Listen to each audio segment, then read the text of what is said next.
পাহাড় রাজনীতির রঙ্গমঞ্চে ফের সামিল সুভাষ ঘিসিং।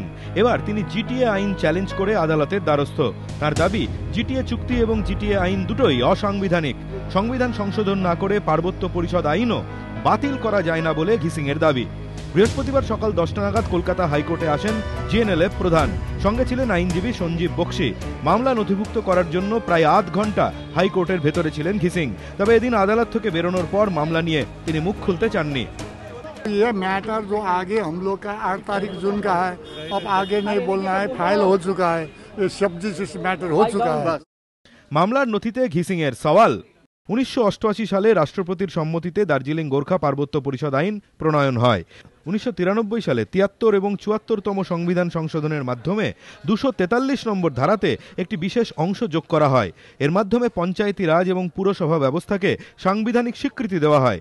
সেখানেই বলা হয়, আইন বলে প্রতিষ্ঠিত দার্জিলিং গোর্খা পার্বত্য পরিষদের অস্তিত্ব যতদিন থাকবে ততদিন সেখানে সংবিধানের এই ধারা প্রযোজ্য হবে না।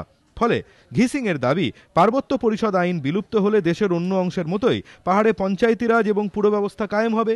ঘিসিং এর আরও দাবি, এর ফলে সংবিধান সংশোধন ছাড়া পার্বত্য পরিষদ আইন বাতিল করা যায় না, কার্যকর করা যায় না জিটিএর মতো নতুন আইনও। আগামী সপ্তাহে বিচারপতি দীপঙ্কর দত্তর এজলাসে এই মামলার শুনানি হতে পারে। ধ্রুবজ্যোতি প্রামাণিক, এবিপি আনন্দ, কলকাতা।